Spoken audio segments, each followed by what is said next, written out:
नमस्कार। आज का जो हमारा टॉपिक है मुस्लिम लॉ में हिबा मतलब दान की विधि, हिबा की विधि या दान की विधि। तो मुस्लिम विधि के अनुसार एक जो मुसलमान होते हैं वो अपने जीवन काल में अपनी संपत्ति का विधिपूर्ण ढंग से दान कर सकता है। ठीक है, ये इसमें इंक्लूड है। और या वह अपनी संपत्ति की वसीयत द्वारा जो उसकी मृत्यु के बाद प्रभावी होगी अंतरित कर सकता है। तो दो प्रकार से हिबा इसमें मान्य है मुस्लिम विधि के अनुसार। तो हिबा का साफ साफ अगर मतलब देखें तो हिबा का मतलब होता है दान। और ऐसा हिबा दो प्रकार से किया जा सकता है, एक तो जीवित दशा में हिबा और दूसरा वसीयत के द्वारा हिबा। तो कोई भी मुसलमान अपने जीवन काल में अपनी संपूर्ण संपत्ति का हिबा दे सकता है। ठीक है, जब वो जिंदा है, जीवित है, तो उस समय वो अपनी संपूर्ण जो उसकी संपत्ति है उसका हिबा दे सकता है। और इस संबंध में उसके ऊपर मुस्लिम विधि द्वारा कोई प्रतिबंध नहीं है। ठीक है, किसी प्रकार की कोई रोक नहीं है। वो चाहे तो अपनी पूरी संपत्ति, संपूर्ण संपत्ति का हिबा कर सकता है। अब लेकिन इसमें दूसरी चीज़ है कि अगर वसीयत के द्वारा अंतरण पर 1/3 का प्रतिबंध लगा दिया है, मतलब अगर वो अपने जीवन काल में हिबा देना चाहता है तो संपूर्ण संपत्ति का दे सकता है, लेकिन वसीयत के द्वारा अगर वो संपत्ति का हिबा कर रहा है तो इसमें केवल 1/3 संपत्ति का ही वो दान कर सकता है, 1/3 संपत्ति का ही हिबा कर सकता है, क्योंकि वसीयत के द्वारा हिबा वसीयतकर्ता की मृत्यु के उपरांत प्रभावी होता है। तो इसमें सबसे बड़ा रीज़न यही दे रखा है कि वसीयत जो है वो कब लागू होती है, वो वसीयत करता है, यानी कि जो वसीयत करता है उसकी मृत्यु हो जाने के बाद वो वसीयत लागू होती है। तो इसलिए इस पर प्रतिबंध लगा रखा है, केवल 1/3 संपत्ति का ही वो दान या हिबा कर सकता है। ठीक, नेक्स्ट देख लेते हैं इसकी जो परिभाषा है। इसकी परिभाषा मुल्ला जी के अनुसार हम देख लेते हैं कि दान संपत्ति का हस्तांतरण है जिसमें संपत्ति का कब्जा एक व्यक्ति द्वारा दूसरे व्यक्ति को बिना विनिमय के तुरंत दिया जाता है। ठीक है, तो किसी प्रकार का विनिमय इसमें नहीं किया जाता।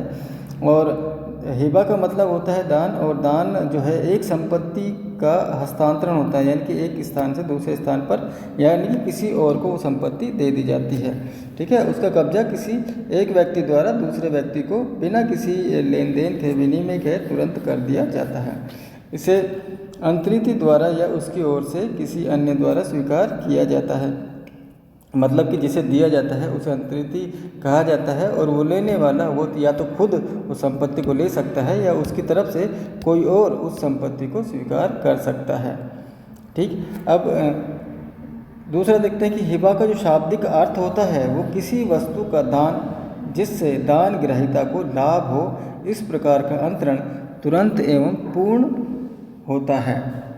ठीक है, तो अगर शाब्दिक अर्थ इसका देखें तो यही है कि कोई भी वस्तु है उसका दान, और जो दान ग्रहीता है उसके लाभ, उसको लाभ हो, जो दान ग्रहीता है, जो दान जो लेने वाला है उसको लाभ हो, और उस संपत्ति का जिसका दान दिया जाता है, जिसका हिबा किया जाता है, वो तुरंत होना चाहिए और पूर्ण रूप से होना चाहिए। अब देख लेते हैं हिबा के जो आवश्यक तत्व है, जिसके एलिमेंट्स हैं, वो कि हिबा के एक तो पक्षकार होना चाहिए, यानी कि एक देने वाला और एक लेने वाला। दूसरा हिबा की जो विषय वस्तु है वो होनी चाहिए कि जिस संपत्ति को दिया जाता है वो उपस्थित होनी चाहिए। और तीसरा विषय वस्तु की सीमा होनी चाहिए। तो हिबा के पक्षकार जो है वो उपहार के 2 पक्षकार हो सकते हैं। तो 3 चीज़ें इसमें दे रखी हैं, हिबा के पक्षकार, हिबा की विषय वस्तु और उस विषय वस्तु की सीमा। ठीक है, तो पक्षकार में देख लेते हैं पक्षकार में कौन कौन से होते हैं। तो 2 पक्षकार होते हैं, कौन कौन से। तो हिबा के पक्षकार, उपहार के संव्यवहार में 2 पक्षकार होते हैं, कौन कौन से। पहला है दाता, यानी कि वह व्यक्ति जो उपहार देता है, और दूसरा अदाता, यानी जो कोई वस्तु उपहार के रूप में लेता है। ठीक, तो एक देने वाला हो गया और एक लेने वाला, तो 2 पक्षकार इसमें होना चाहिए। दूसरा जो इसका तत्व है कि दाता की जो अहर्ता, अगर योग्यताएं देखें कि दाता की कौन कौन सी योग्यताएं, यानी कि दान देने वाला है उसकी योग्यताएं क्या हैं, तो उसकी योग्यता है, पहला वो वयस्क होना चाहिए, दूसरा स्वस्थ उसका मस्तिष्क होना चाहिए, और तीसरा वो अपनी स्वतंत्र सहमति से ऐसा जो हिबा है वो करना चाहता है, और चौथा अंतरण की विषय वस्तु का अस्तित्व होना चाहिए, मतलब कि जिस संपत्ति का वो हिबा करना चाहता है वो अस्तित्व में उस समय होनी चाहिए। ठीक, दान ग्रहीता की अगर अर्हताएँ देखें, उनकी अगर योग्यताएँ देखें, तो उसे संपत्ति का स्वामी होने योग्य कोई भी व्यक्ति, जिसमें विधिक व्यक्ति भी शामिल है, कि कोई भी व्यक्ति है जो दान ले सकता है वो दान ग्रहीता में आएगा, और इसके अंदर विधिक व्यक्ति भी शामिल है, विधिक व्यक्ति भी इसमें दान ग्रहीता हो सकता है। तीसरे और आगे देखते हैं कि उपहार या दान किए जाने के समय दान ग्रहीता का अस्तित्व में होना आवश्यक है। ये इम्पोर्टेंट बात है कि उपहार जो लेने वाला है वो दान के समय उसका अस्तित्व में होना आवश्यक है, यानी कि वो पैदा हो चुका हो या वो अभी जीवित हो, और तभी उसे दान ग्रहीता माना जाएगा। यदि अवयस्क या अस्वस्थ चित्त है तो दान की विषय वस्तु का कब्जा उसके वैध संरक्षक को दिया जाना चाहिए। तो अगर कोई व्यक्ति ये समझा जाए कि वो अवयस्क है या उसका दिमागी संतुलन थोड़ा सा अस्वस्थ चित्त का है, तो उस समय उसकी संपत्ति जो ग्रहण करेगा, उसे जो संपत्ति दान में प्राप्त होती है, हिबा में प्राप्त होती है, वो उसके जो वैध संरक्षक होंगे उनके द्वारा ग्रहण की जाएगी। ठीक, नेक्स्ट देख लेते हैं इसमें दान ग्रहीता। दान ग्रहीता कौन होता है कि दाता मैंने बता दिया दाता कौन होता है। अब दान ग्रहीता की संपत्ति का स्वामी होने योग्य कोई भी व्यक्ति, जिसमें विधिक व्यक्ति भी शामिल है। तो ये चीज़ हम पढ़ चुके हैं। अब इसमें कौन कौन से हो सकते हैं। अजन्मे व्यक्ति को किया गया हिबा अमान्य होता है, लेकिन दान की तारीख से 6 महीने के अंदर जन्म लेने वाला व्यक्ति अस्तित्व में समझा जाएगा और वह सक्षम दान ग्रहीता होता है। तो अगर कोई व्यक्ति ऐसा है, जैसे वैसे तो इसमें कहा गया है कि उसका अस्तित्व में होना आवश्यक है, लेकिन अगर कोई व्यक्ति अजन्मा है, यानी कि किसी बच्चे का भी जन्म हुआ ही नहीं है, तो ऐसे व्यक्ति के पक्ष में किया गया हिबा अमान्य रहेगा। लेकिन अगर जिस दिन तारीख को दान किया गया है और उस तारीख से 6 महीने के अंदर वो बच्चा अगर जन्म ले लेता है, तो ऐसा उसके पक्ष में किया गया हिबा मान्य होगा और वो सक्षम दान ग्रहीता कहलाएगा। दूसरा है कि मस्जिद और दूसरी संस्थाएं विधिक व्यक्ति माने जाने के कारण सक्षम दान ग्रहीता होती हैं। तो विधिक व्यक्ति में कोई मस्जिद भी आ गई और दूसरी इस प्रकार की संस्था है, तो वो भी दान ग्रहीता में मानी जाएंगी, क्योंकि उन्हें विधिक व्यक्ति माना गया है। तीसरा है किसी गैर मुस्लिम को दिया गया हिबा भी वैध होता है। अब इसमें किसी प्रकार की रोक नहीं है कि किसी गैर मुस्लिम को हिबा नहीं किया जा सकता, तो किसी गैर मुस्लिम को भी हिबा किया जा सकता है। ठीक है। फोर्थ इसमें पॉइंट है कि दान दाता से वैश्वासिक संबंध रखने वाले दान ग्रहीता को किया गया हिबा तभी मान्य होता है जब वह साबित कर दिया जाए कि वह अनुचित प्रभाव का परिणाम नहीं है। यानी कि दानदाता अगर ऐसा है और दान ग्रहीता, उन दोनों में अच्छे संबंध है, विश्वासपूर्ण संबंध है, तो उनको किया गया हिबा भी मान्य होगा। तो कब मान्य होगा? जबकि यह साबित कर दिया जाए कि उसका अनुचित प्रभाव का परिणाम नहीं है, यानी कि ऐसा कोई कारण नहीं है जो अनुचित हो। फिर तो देखते हैं कि अवयस्क और अस्वस्थ व्यक्ति को किया गया हिबा वैध है, लेकिन ऐसा हिबा दान ग्रहीता के संरक्षक द्वारा स्वीकार किया जाना चाहिए। ये चीज़ ऊपर भी आ गई कि अगर अस्वस्थ है कोई व्यक्ति या अवयस्क है, नाबालिग है, तो उसकी ओर से उसके जो संरक्षक है, माता पिता हैं या दूसरे संरक्षक जिनके साथ वो रहता है, जिनके छत्र छाया में वो अपना जीवन व्यतीत करता है, तो उनके द्वारा वो दान ग्रहण किया जाएगा, वो हिबा ग्रहण किया जाएगा। कौन कौन से होते हैं? जैसे पिता का निष्पादक, पिता का पिता या पिता के पिता का निष्पादक। अब सेकंड इसमें जो पॉइंट है कि हिबा की विषय वस्तु, जो इसका तत्व है हिबा की विषय वस्तु, वो कौन कौन सी क्या क्या हो सकती है। तो सामान्य नियम यह है कि उस वस्तु का हिबा हो सकता है जिस पर स्वामित्व या संपत्ति के अधिकार का प्रयोग किया जा सके। दूसरा, जिस पर कब्जा प्राप्त किया जा सके। तीसरा, जो माल के अर्थ में आती हो। और चौथा, जिसका अस्तित्व वस्तु के रूप में निष्पादन अधिकार के रूप में हो। तो ये 4 चीज़ें इसमें दे रखी हैं कि कौन सी वस्तु होनी चाहिए, कौन सी विषय वस्तु होनी चाहिए जिसका हिबा किया जा सकता है। तो सबसे पहले तो यही है कि ऐसी वस्तु होनी चाहिए जिस पर स्वामित्व या संपत्ति के अधिकार का प्रयोग किया जा सके। और दूसरा जो इसकी विशेषता है वो ये कि उस पर कब्जा प्राप्त किया जा सके, यानी कि ऐसी संपत्ति जिस पर कब्जा रखा जा सके। और तीसरा उस पर माल के अर्थ में आती हो, वो गुड्स में आती हो। चौथा अस्तित्व उसका जो वस्तु है वो वस्तु के रूप में, निष्पादन अधिकार के रूप में हो। ठीक है, तो मुस्लिम विधि पैतृक या स्वयं अर्जित की गई संपत्ति चल या अचल संपत्ति में कोई अंतर नहीं करती। तो सबसे पहले यही सबसे बड़ा इसका जो बात है वो यही है कि मुस्लिम विधि जो होती है उसमें चाहे संपत्ति पैतृक हो या खुद की अर्जित की हुई हो, चल हो या अचल हो, तो कोई किसी प्रकार का कोई अंतर नहीं है। मुस्लिम विधि में संपत्ति को माल कहा जाता है और ऐसी कोई भी वस्तु जिसका अधिभोग किया जा सकता है या जिसको कब्जे में रखा जा सकता है हिबा की विषय वस्तु बन सकती है। ठीक है, तो कोई सी भी संपत्ति हो, चाहे वो पैतृक तौर से प्राप्त हुई हो या खुद ने अर्जित की गई हो, या चल हो या अचल हो, किसी भी प्रकार की संपत्ति हो और उसका अगर अधिभोग किया जा सकता है तो ऐसी संपत्ति का हिबा किया जा सकता है। तो कौन कौन सी अहर्ता है हिबा करने के लिए संपत्ति में, वो देख लेते हैं। तो सबसे पहले तो क्या है, संपत्ति का अस्तित्व में होना ज़रूरी है, यानी कि वो संपत्ति ज़रूरी है कि उस टाइम अस्तित्व में हो तभी उसका हिबा किया जा सकता है। और भविष्य में उत्पन्न होने वाली किसी वस्तु का हिबा शून्य होता है, तो ऐसा नहीं होना चाहिए। तो अगर कोई वस्तु है ही नहीं अस्तित्व में और भविष्य में कभी आने वाली हो, तो उस वस्तु का अगर कोई हिबा करता है तो ऐसा हिबा शून्य माना जाता है।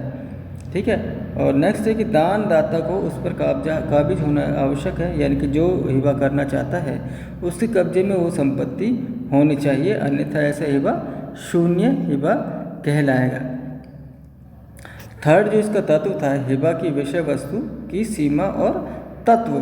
तो मुस्लिम विधि में संपत्ति को दो तत्वों के बीच अंतर किया जाता है। कौन सी, एक तो काय और दूसरा फलोपभोग। तो दो प्रकार की विषय वस्तु इस पर कही गई है, कॉर्पस और यूज ऑफ फ्रैक्ट, है ना, फलोपभोग या काय।